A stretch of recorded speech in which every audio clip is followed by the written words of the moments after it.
Welcome to Breaking Boundaries, the podcast where we uncover success strategy and inspiring journey to help professionals reach their potential.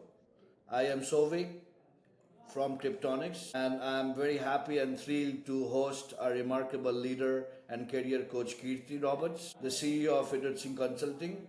Kirthi, welcome to the show. Thank you, Souvik. Looking forward to sharing my thoughts and what we do at Fiduci Consulting for career advancements and career growth. Perfect. Kirti, what are the services you basically focus on? If our users want to get in touch with you, okay, how you gonna be helping them? What's your vision? What's your motto? Yeah, so basically, I work with professionals at every stage of their career, people who are literally 5 years from graduation, 5 to 6 years from graduation, to people who are 5 to 6 years from retirement. And virtually every engineering or scientific discipline you can imagine, all types of engineering, hardware, software, IT, mechanical, electrical, electronics. I'm indifferent. I myself am an electrical engineer, and my license is in engineering physics. And I've worked in 6 different industries across Canada over the last 25 years. So I have a lot of experience, my own industry experience, and I've been successful from a technical as well as in a leadership domain. And so what I do now is I advise professionals, largely technical professionals, as I mentioned. I don't coach lawyers at the moment or people in the medical domain, but largely in the technical engineering and scientific domains to advance their careers, regardless of where they are. They might be a director who's trying to move into a VP role, or they might be an engineer trying to reach into a manager type role, or simply their objective is to move into a different industry, or they're looking for increasing their salary while keeping the same job, but just at a better company.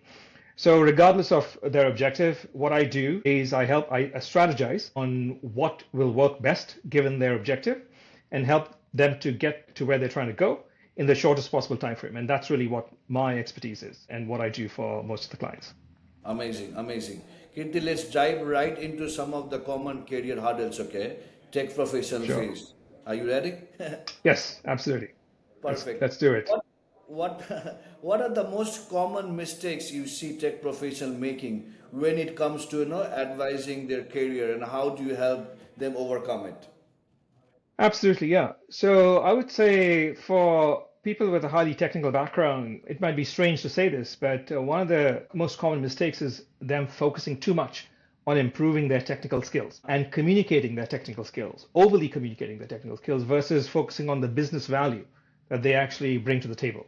And this is something that a lot of engineers have a hard time understanding. And it's easier said than done, which is why this is a very important part of what we focus on during the coaching process. Really capitalizing on the technical skills, but really understanding how to communicate your business value and what you bring to the table to a company, your current company, or a future employer. So many tech professionals feel undervalued or stuck in their roles. How do you guide them to break through those barriers and unblock their potential? Do you have any tools for them? Do you use any kind of strategies? What exactly you focus on? Yeah, yeah, I think this is a very common scenario where people are kind of feeling undervalued or stuck, and there are many different reasons why that might be the case, and it's different for everyone. So sometimes I would say that the most common reason is because people are grossly underselling themselves. They actually do not know how to communicate the totality of their value, and as a result, they are underselling themselves. It could be because they are lacking a clear vision for themselves or their careers, or they do not have a sound strategy in terms of how to position themselves out there in the industry and in the marketplace. And so other factors like limiting beliefs, these are just different narratives or parts of one's psychology that are holding them back in terms of being able to reach out to bigger opportunities. So limiting beliefs can also be a big hindrance in many cases. But overall, not knowing how to assess your own value and communicate that in a way that resonates with a future employer is often a big challenge as well. So regardless of whichever one of these it is, my job as a coach is to try to get to the root of the problem as soon as possible. Within a matter of weeks, usually 1 or 2 weeks, we are able to have a clear picture of what's really going on and helping them not only assess the situation, but to remedy by focusing on the right things that will make a difference to getting them to where they're trying to go in their careers. Wow. So you have a team who does it. Is it an online solution you provide, or it's a face to face? How do you do it? Like, how is the classes? It's, yeah, in this day and age, yeah, everything is virtual. So basically, we meet between 3 to 4 times a month. At the very least, I would say twice a month. Between 2 to 4 weeks is most common for most clients. And there's a lot of work they need to do in between sessions. But in terms of frequency, we meet. Homeworks? Do you also give them some homework? Yes, that's right. So the homework there's some homework that is kind of common to most people, but I would say the bulk of it is dependent on their particular issue and challenge. And what we discover during the coaching process, a lot of the times people come to the coaching process, they have certain ideas and they think there are certain things that are certain barriers that they have or roadblocks. And it turns out what they imagine to be the roadblocks is actually not what the real challenge and roadblock is. And so that's why we need to uncover and discover what is really holding them back and then customize the solution based on where we need to put the focus and attention to get the maximum results. Got it. Got it. So, can you share a memorable story of your career, like breakthrough you helped a client who achieved, and step they Sure. look to happen?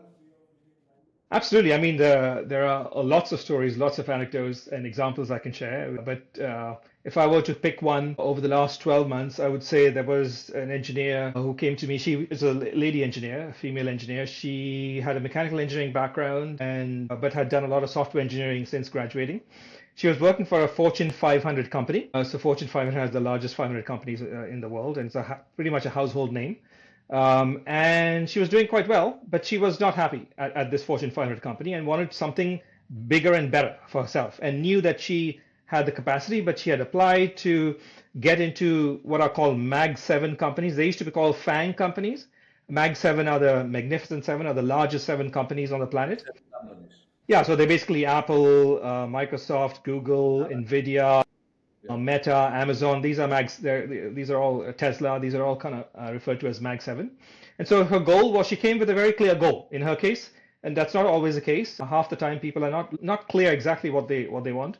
But in her case, it was very clear what she wanted. And so within 3 months of working with her, I got her interviews at Apple, Meta, and Amazon. Okay, these Wow. are three of 7 Mag 7s. And by the end of the fourth month, she accepted an offer at Amazon. And now she's at Amazon. And in fact, I'm still coaching her because she couldn't believe what I did for her in just 4 months. Yes. And now she has set her goal even higher. And not only did she achieve her goal, but the cost of the coaching was actually effectively zero. Because, and we can talk about this later on, but basically it paid for itself many times over. So Yes, it it's was a a price. no-brainer to continue with the coaching process. 100%. It's a priceless solution. If somebody is getting placed in Amazon, okay, nothing Yes. like Yeah. that's the And best. That's the basically, happiest part. that's exactly right. And basically, I doubled her salary. Like I doubled her salary in 4 months.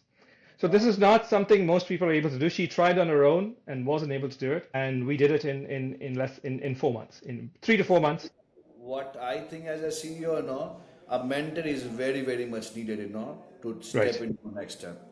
Exactly. Because you have seen more experience, you have that, potential, you have been dealing in this industry from last 14, 15 Yes. years. So you have seen couple of more leap years, than a guy whom you're teaching.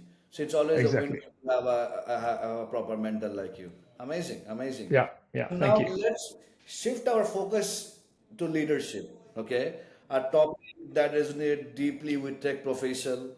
Okay, so transforming from an individual contributor to a leader is a significant challenge for many techs. How do you help them professionally, to make a leap? Right, absolutely. Yeah, this is very true. This is a challenge for anyone, whether you're tech or non-tech, to moving from a individual contributor role to a leadership role. The key is really understanding that leadership is complex. Leadership is multifaceted. It is multidimensional as a concept as well as in its application. Even the most successful CEOs are constantly learning how to become a better leader. And that leadership is really, it's not a destination, it's a journey. Even if you become the CEO of your dream company, your leadership journey is not over. In fact, in many ways, it has just begun, right? So as a coach, my job is to understand where someone is in this continuum, what the depth and breadth of experience and understanding of leadership is.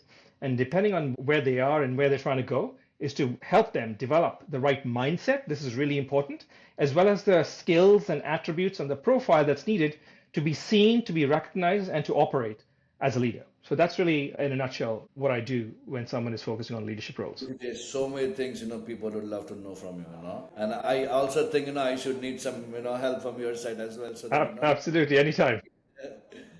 So what are the biggest challenges tech professionals face, in stepping into some new roles? Or, how do they equip to tackle the obstructions? They have Yeah, got multiple obstacles, right? How do you overcome that? yeah. Well, so I would say, the challenges are always different for everyone, right? There are a lot of different challenges when it comes to stepping into leadership roles. The most, if I had to pick one, it's really the challenge in learning the non-technical skills and qualities and attributes that make up the concept and the operation of the idea of leadership, right? True. And especially for engineers and people who have a very, very technical background, their skills and their value is largely in the technical knowledge and know-how and design and coding or whatever technical skills that they bring to the table, and not in the non-technical. But leadership is largely non-technical. Leadership is not technical. You might be an engineer, but the function you are providing as a leader is non-technical. So it's not about how well you code or how well you design something, whether it's mechanical or electrical or electronics or circuits or whatever. It's about how you lead, how you inspire your team to perform, how you're able to attract the best talent. I mean, just look at Elon Musk. He's able to attract the best talent just by the virtue of how he talks and his ideas and vision. So it's about selling your ideas internally, being able to communicate that, whether it's a product or a service, have that vision. It's about your EQ versus your IQ, your emotional quotient versus your intelligent quotient, right? And it's about how you negotiate, how you resolve conflict internally and external to your organization. It's about understanding people, working with people, understanding business, innovation, markets, competition, strategy. So you see, a lot of these things have nothing to do with how you code or how you design. These are largely non-technical aspects and facets of leadership. And there's a reason why leaders get paid more. Why? Because all these things I just mentioned are very hard to do. Any one of them is very hard to do, and to do them all, most of them, to have that as part of your toolkit is not an easy task, and it literally takes a lifetime to learn these things. So as a coach, again, depending on where someone is in this continuum, my task is to assess that, and depending on where their next goal, their short or medium term goal is, to help them make that transition from where they are to the next leadership challenge they are open to embracing. Do you also give them any kind of, documentation, or do you ask them to follow any books and any documents out there?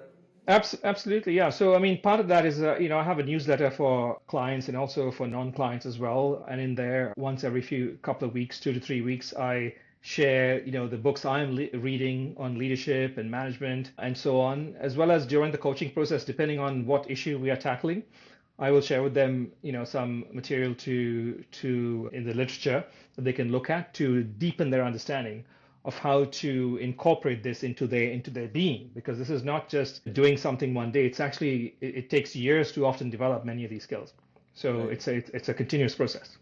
So what is the best way to download this playbook? Do you have a website? How they can do it, or how they can get in touch with you? Get in touch. You mean the newsletter? Yes, the newsletter. Do you have a Oh yeah, website? You can go and yeah. sign up. Basically you have to subscribe to it. It's on my LinkedIn profile. If Okay. you go to my LinkedIn profile under Okay. Kirthi Roberts, I'll tag you on this video, no? yeah, So that people can absolutely. go directly and they can check your profile They out. can check. There's a link in there, and you can subscribe to the newsletter. Absolutely. Perfect. In your experience, what is the most common, misconception about leadership in tech, and how do you Right. help client navigate that?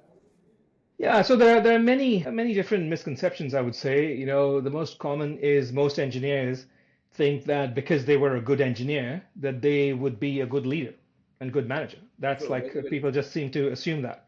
Or because they were a good engineer for 10 or 15 or 20 years, that it's logical for them to become a manager and leader. And so that's really a very naive way to look at it. And it's really undermining the complexity that's involved and the expectations in a leadership role. Another misconception is people thinking that leadership and management is the same thing. Those are not the same thing. They're completely different. They are related, but they're very different. Or to think that leadership is about authority and control. And in fact, it's more about influence and impact. So leadership is, because it's so complex and it's hard to use one sentence to describe, it's not a simple definition. There are a lot of misconceptions out there. And so what I have to do is help people develop an appreciation for the complexity and the nuances in this concept of leadership and help them develop a lifelong quest to develop these skills and perfect the art of leadership over a long time frame. So that's really what's important for people to understand. Wow. Wow, perfect. So, Kirti, your coaching business has transformed countless careers. Let's explore the value of coaching and what makes it so impactful, right? Your career coaching business has helped, many, achieve the promotion, salary increase, or even, career growth, right? What's your secret in driving such impactful success? And results in this short time frame, how do you do? Right. What's the That's spikes? that's right, and that is the operative word, operative phrase, a short time frame. Because the results I mentioned earlier, these all happen in a matter of months. This is not years. It's a few months. So how do I do that? So yes, there is. So you said the word secret. There is a secret, but really, I would say if I had to describe it in one word, it is, or two words, is career strategy. See, a lot of engineers are very good technically. They understand a lot of technical concepts. But what they don't understand is the career landscape and the career strategies that are effective in this career landscape. And this is exactly where I come in.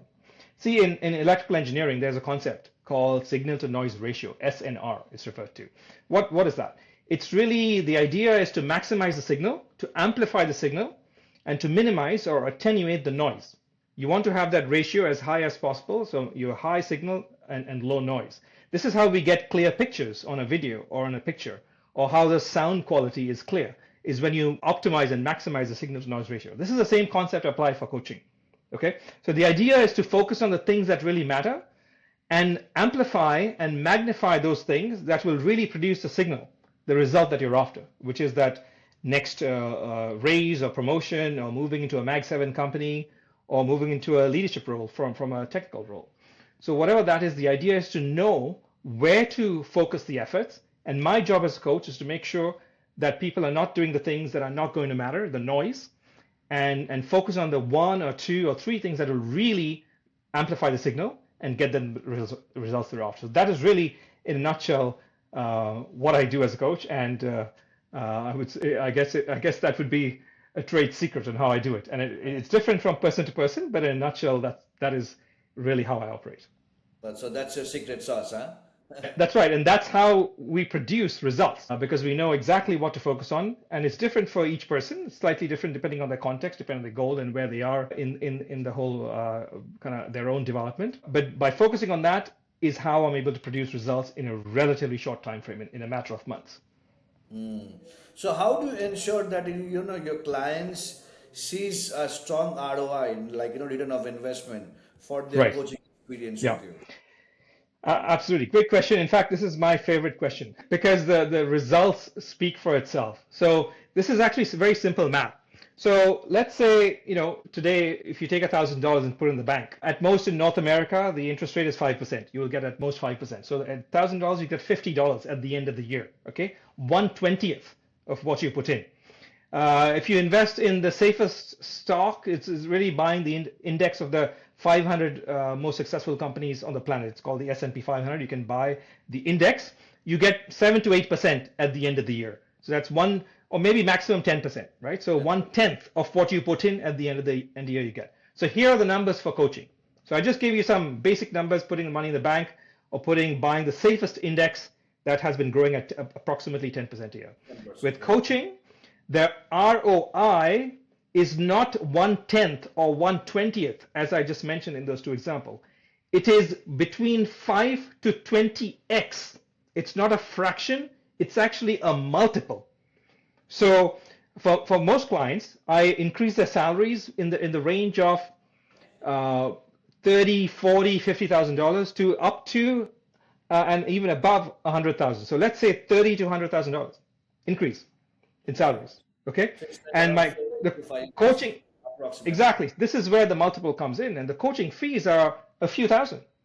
It's like single digit, low single digit in the thousands. And the lowest raise is like $20,000. So you can do the math. 20 divided by, let's say, 4. That's 5x. It's not 1/20th or 1/10, as in those safe investments that I told you about. So It's it's actually a a multiple of. This is why I mentioned earlier, it can actually be the net cost can actually be zero because it pays for itself multiple times over. amazing calculation. So what's one of the most people do not realize about career coaching and until they experience it on first hand. What do Right, you think right. about this? Yeah, absolutely. So I think there are many misconceptions about career and leadership coaching. People tend to think that this is something reserved for senior executives, and that's completely untrue. As I mentioned earlier, my most junior client is 5 years from graduation, right? They're 5 years into their career. So this is for non-executives and executives. It doesn't really matter. The other thing is that people think that coaching is expensive and not affordable. As I just mentioned to answer your previous question, Right. it's not only affordable, the net cost can be zero. And often it is zero because it pays for itself many times over, right? Coaching is really an investment in yourself. So if you believe in yourself and you believe that your market value is actually higher, work with a good coach to get that market value, right? And if you don't believe in yourself, that's even more reason to work with a professional coach who can help you shine and excel in your career and get to that next level that you thought was not reachable, right? The returns will be quite literally life-changing in either case. And this is why I enjoy what I do, because I've seen the difference I'm able to make in people's lives, like fundamentally transforming their lives, because now they have just moved into a completely different salary bracket and compensation bracket. And it helps them and it helps their families. That's really what people need to take away about You need coaching, that to it's no longer reserved for executive. It's anyone can access this and transform their careers and lives. I guess you don't have to convince anybody to go ahead and upgrade themselves. Everybody wants to upgrade themselves in Right. all fields. Exactly. That's the part. Perfect. Kirti, before we wrap up, let's do a fun rapid fire round, right? Where we Sounds ask good. small tips, career tips to my listeners. Okay. So, what are the best advice you negotiating a higher salary as a tech professional? How do you handle that? Yeah, I mean the simple advice, if you're trying to, move to a higher salary bracket or negotiate a higher salary, simple advice is don't undersell yourself. It's as simple as that. But most people are constantly underselling themselves. So what you need to do is to make sure you communicate. First, you need to understand and capture the totality of your value. That's not easy. That's what we do in the coaching in the first couple of weeks. And we need to communicate the totality of our value in a manner that will actually resonate with the employer. So if you can do that, then you'll be able to negotiate and move to a higher salary bracket. It sounds simple. There's some work to do, but in a nutshell, that's essentially what you need to do. That's where you come in the picture, right? Where you go Exactly. and Exactly. help out, you showcase the platform, you showcase the footstep, and they follow the footstep. That's Perfect. right. Exactly. How can tech professionals stand out in today's competition job market? Yeah, so if you want to stand out, you need to come across differently. You have to look and sound different than your competition. It's as simple as that. That's what standing out means.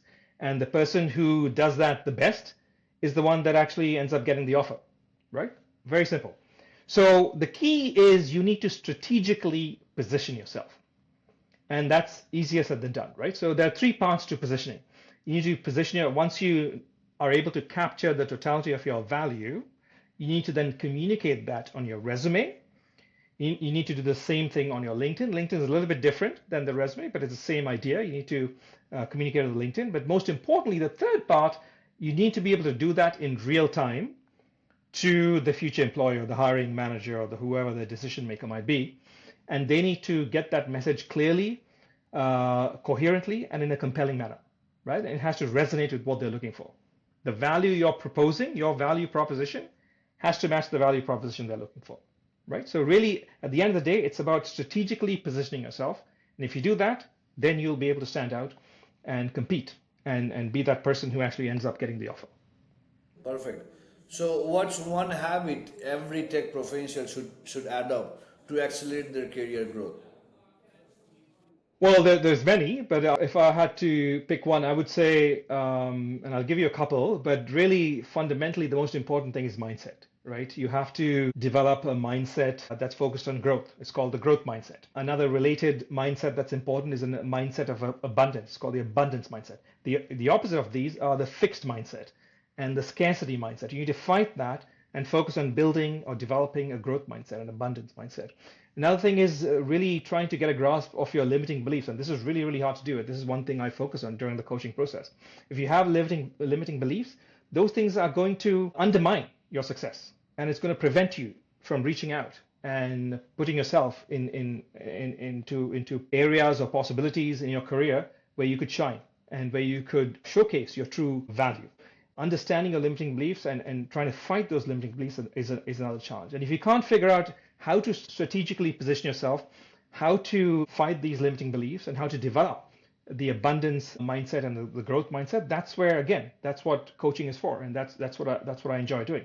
So find a professional coach and work with them so that you can work on all these different aspects that will actually make a difference in improving and advancing your career. Awesome. Kirti, it has been an incredible insight conversation. Before we go, one final message you would like to leave for my audience. Sure, yeah. I'd say, if you're ready to take your career to the next level, and if you're open to embracing change and maximizing your earning today, your salary and your compensation today, and your earning potential for your lifetime, I'd love to make that happen for you. So let's connect and let's start your journey today itself. Perfect, perfect, awesome. And if my audience want to get in touch with you, okay, what's the website, what's the email, if you can, tell them. I'll also add this in the description bar so that they can easily get in touch with you. Absolutely. So the email is my first name, Kirthi at fiduciconsulting.com. And the website, well, LinkedIn is a very good way to get a hold of me. You can write to me directly on LinkedIn. Also, the website is fiduciconsulting.us. So those are different ways to reach out and connect, Great. and I'd be happy to respond. I'll also tag you on this, broadcast, so that people can directly get hold of your LinkedIn account. Thank you, Kirti, for sharing your wisdom and actionable insight. To our listener, if you are ready to fast track your career, don't hesitate to reach out to Kirti or Fiduci Consulting. Be sure to subscribe to our Breaking Boundaries podcast for more insight, stories, and more information about what's happening behind boundaries. See you on the next time. Please go ahead and share, like, and follow our page. Thank you so much, Great. everybody. Thanks, Souvik. Thank you. Thank you so much for your giving your precious time. Thanks a Yeah, lot. my pleasure. Thank you.